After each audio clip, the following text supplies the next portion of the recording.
pull up a cuppa and have a beverage of some kind. I'm going to double fist it. We're going to have a little conversation. Now, this conversation is on resilience and inner fortitude. Well, this isn't a true conversation. This is a monologue by yours truly, your favorite narc abuse escapee on the internet. Now, the inner resilience and the inner fortitude you build up is done through sheer willpower. It's also a byproduct of having gone through hell and keeping going, right on out of hell. Now, because I have a public channel, people do make comments that are inappropriate, and some of them I keep up so that other people can see them, but others I actually just remove very quietly. They just get poof, disappeared. And I'll tell you why. I'm demonstrating what the gray rock method is. Y'all know what the gray rock method is, don't you? The gray rock method is when you pretend you're a gray rock and you don't respond at all to a person who's toxic. Because toxic people feed off of negative emotions that you emote. They enjoy it. Now, when you're living with a narcissist, it's hard enough. Nobody sees what that person really does to you. They all see the good guy, and they think that something is wrong with you because this narcissist has actually been doing what is known as triangulation, as well as smear campaigning. Triangulation is when there are three people that know each other, but the narcissist stays at the top of the pyramid here. He tells me one thing, he tells this person another thing, and then it might be that the narcissist tells the neighbor that I am driving him crazy. And then the neighbor starts treating me like I'm doing something bad to her favorite neighbor. And then that is triangulation. And I'm like, Michelle's acting rather strange. I don't know what's going on with her. And then he will have said to her that I'm doing something terrible. This is when I lived in Virginia. And then she will treat me badly, and I will be like, gosh, she's acting kind of standoffish and aloof. I thought we were friends. And in the meantime, he will then say something to her that I said about her, and then she becomes what's known as a flying monkey. A flying monkey is a dupe that does the narcissist's bidding. Unbeknownst to them, they're being played too. But they're not the ones getting hurt. The victim of the narcissist is. Now, when I was living with the narcissist, I indeed was a victim. And when I escaped, I felt victimized. But then now that I have fully recovered, actually, for the most part, I am a narc abuse escapee. But I will tell you, you recover from the relationship, and then I discovered the source was my mother. In 2022, I had a partial ego death. I had a breakdown that it was, to me, a breakdown when you can't get out of bed unless you have to, and you're very, very tired, and you sleep a lot, and you let household chores go, and things get really cluttered and messy. That was me. And you're exhausted and tired because you spent I spent an entire decade of my life fighting for my life with a narcissist in my life, without realizing that all of it was what it was. Because your brain does go into the survival mode so you can only deal with what is right in front of you, and you actually do get some brain damage. I have that you can repair. I had an acquaintance of mine who actually had to have an operation because she lost the ability to walk from her extreme narcissistic abuse.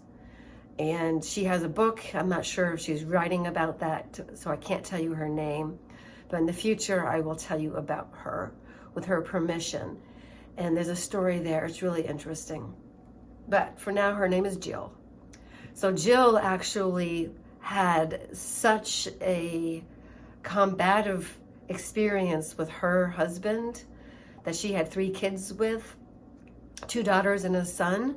And I met her when I had just left my second marriage in 2010 on the airplane coming back from Italy after I had gone on a retreat to discover myself and to celebrate my newfound freedom. And of course, I didn't have the language for it yet. I didn't know exactly what happened. And as things turned out, I had to find the biggest, baddest, worst daddy of all, which was that last narcissist that brought me to the very bottom pit of despair. I had to get so low, apparently, that I had no other choice but to discover that the source of my issues were from the extreme narcissistic abuse I had as a child. Constant struggle, daily arguments over nothing. It was insane. It was crazy making. And it was just such a reflection to me that my childhood was so misinformed, and I had to recreate that hell in order to sink to the very bottom, in order to be able to go, wow, I know there's light. I know there's something more than this, but there's myself. Now, I developed a fantasy mind, which it has pluses and minuses. Fantasy is what you are in a narcissistic relationship. It's not a reality. And fantasy is how I survived it.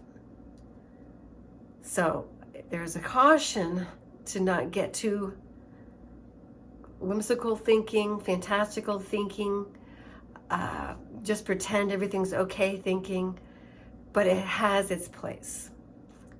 Just like some people have to go take certain measures, and some people do GABA, some people have to do antidepressants, which I don't recommend. I don't recommend anything. I'm not a doctor.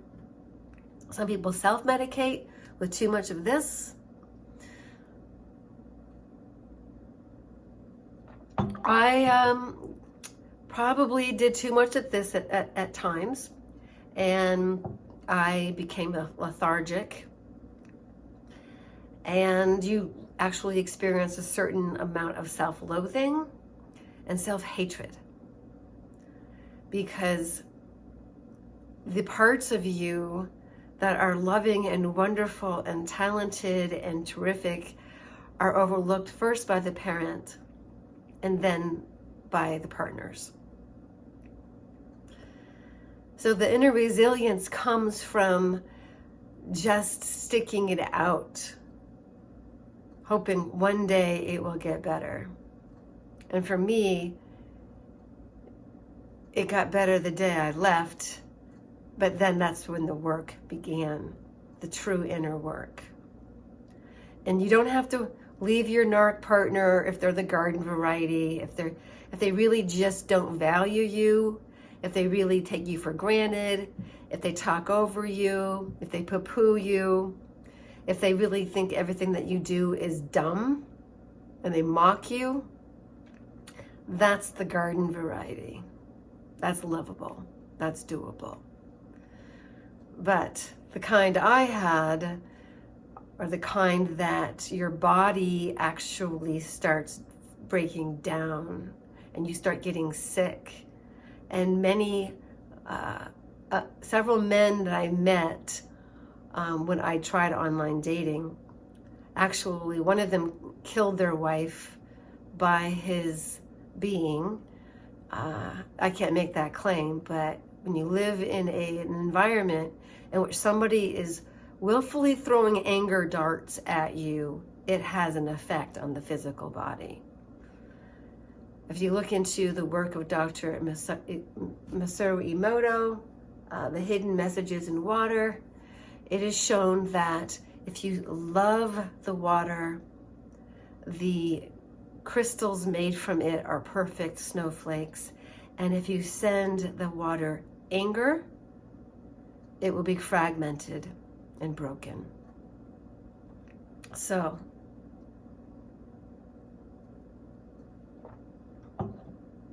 inner resilience, inner fortitude, commenters on YouTube.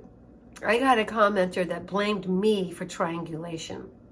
I listened to the video. There was absolutely no triangulation at all. So what you look out for when you are a vulnerable, freshly escaped from narcissistic abuse, narc abuse escapee, is for people to use these buzzwords against you. And I caution you never to explain yourself to anybody, and never try to convince somebody who's never had that difficulty that you have had about what you've experienced. You're going to end up sounding stupid. And it'll talk your power away. It's a way of depleting your own inner power by explaining yourself to people. Unless you have mastered a certain level of this power, I strongly suggest you do not create YouTube videos. I know I am at a level of achievement, and therefore I made a channel for two reasons. I started it when I was in Virginia in order to have a sounding board, because I didn't actually have anybody who listened to me.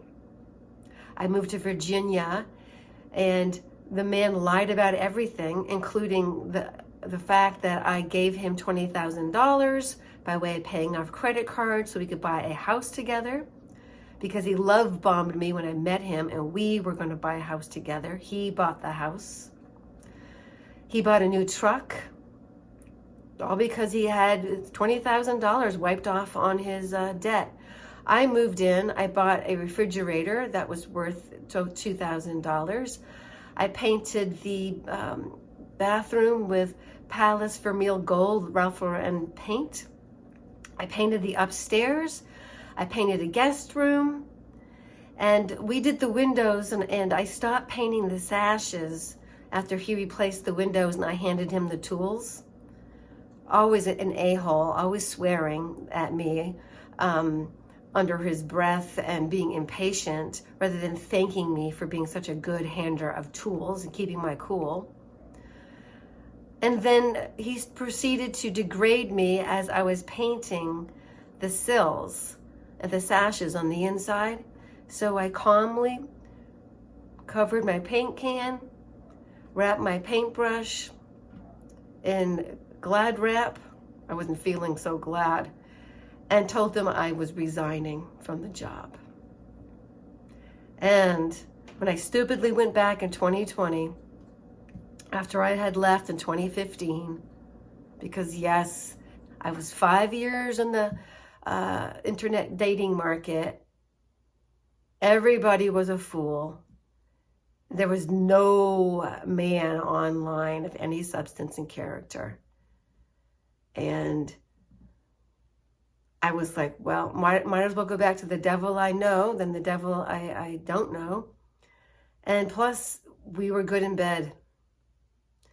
Plus, I was lonely. Plus, I needed to be loved. Plus, he future faked. Plus, I was in the fantasy mind.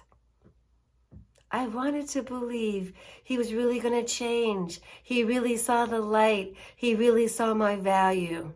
No, no, that's future faking.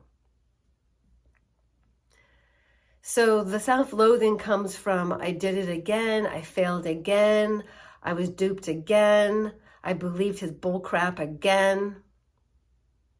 Why did I? But you got to look at the upside. I exercised the ability to love. I demonstrated the ability to forgive. I demonstrated the ability to wipe the slate clean and start afresh and new. To see, oh, maybe there is something there for us. And then I thought, oh, we had a garden together, which I loved. And again, narcissists aren't always these awful people. They can be these fun people. But that fun person becomes a smaller and smaller percentage of the time you experience them. The love bombing stage, they keep it up. And then as soon as they ensnare you, and you're just so engulfed with your dopamine and your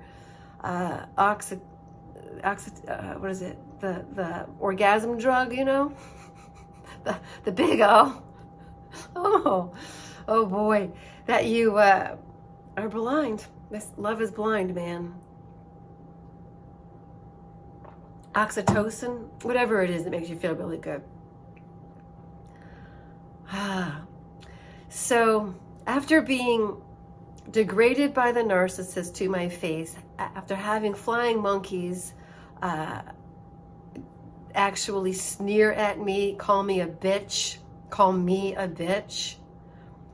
and having people who I didn't know constantly drunk and sleeping over the house, having no ability to have firm boundaries with the NARC partner, almost losing my health, almost losing my life, losing my brain capacity from head trauma, I have a lot of inner fortitude.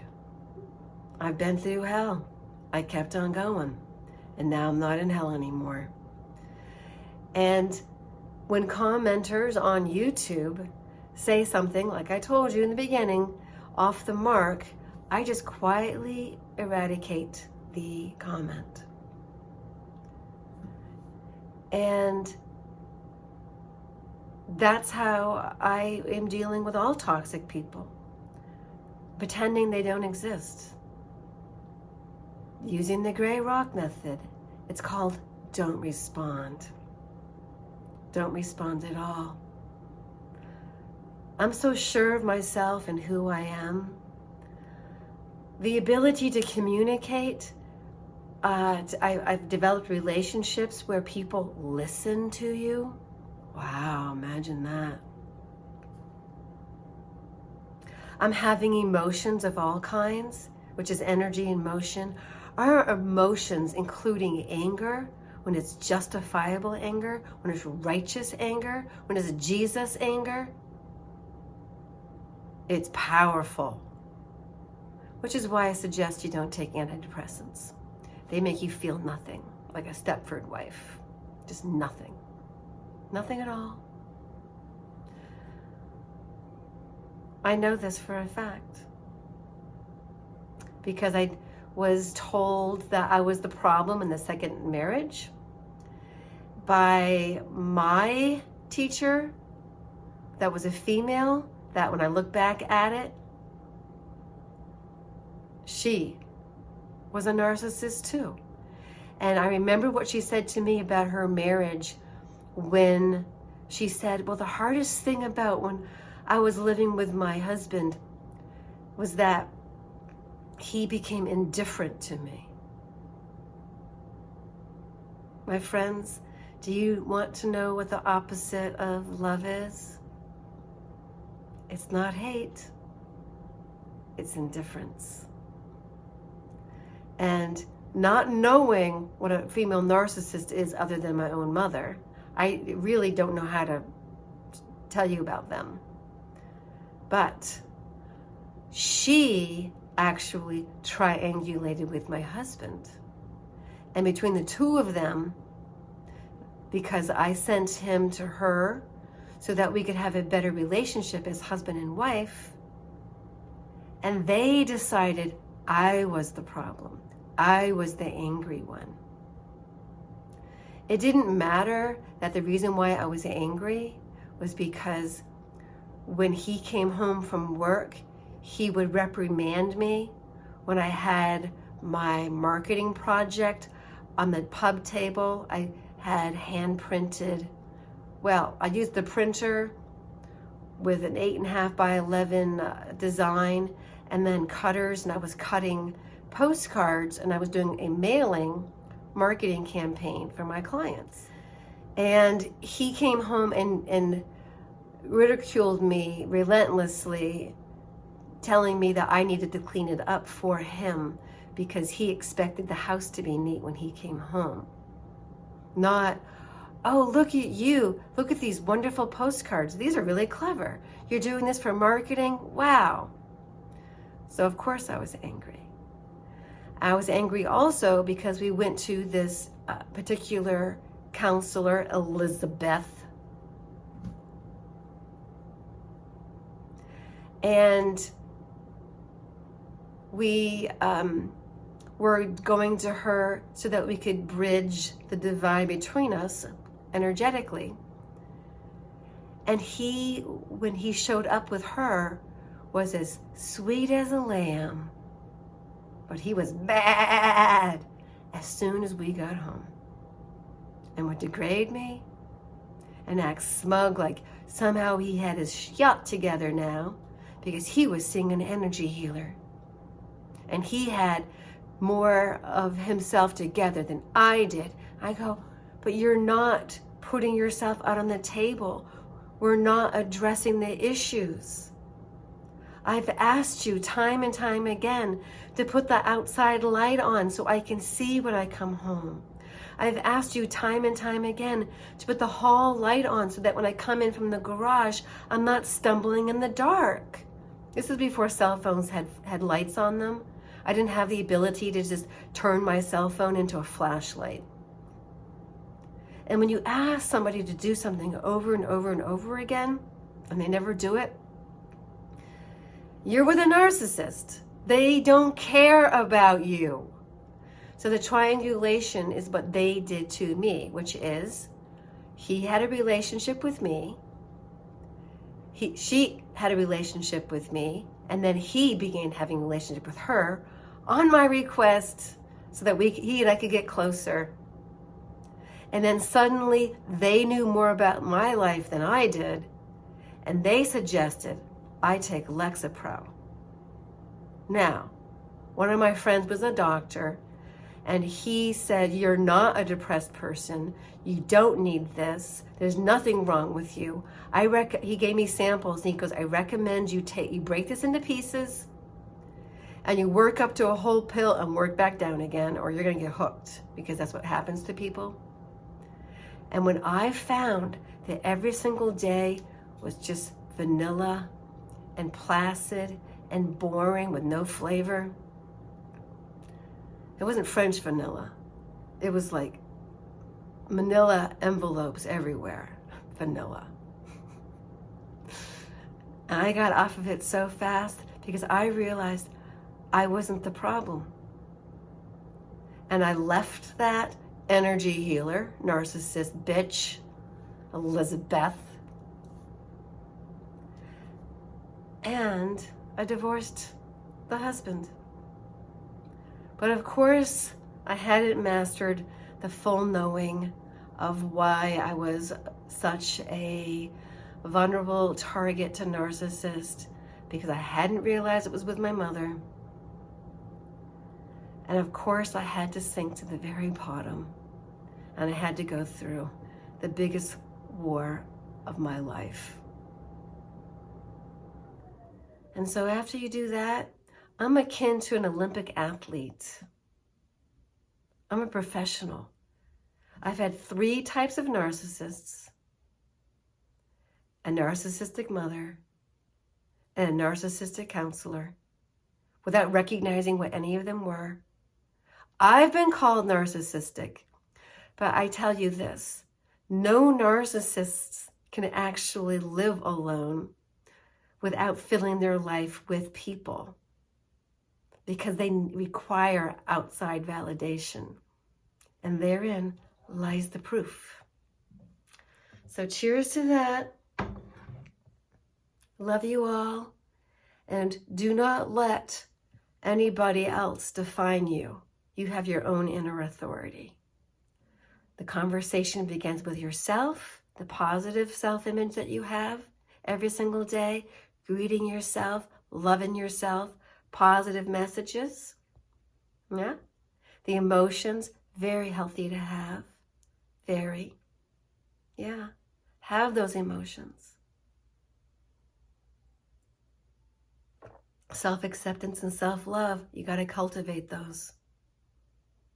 And learning that you don't have to answer to anybody, and your own inner authority is good enough. So peace and love to you all.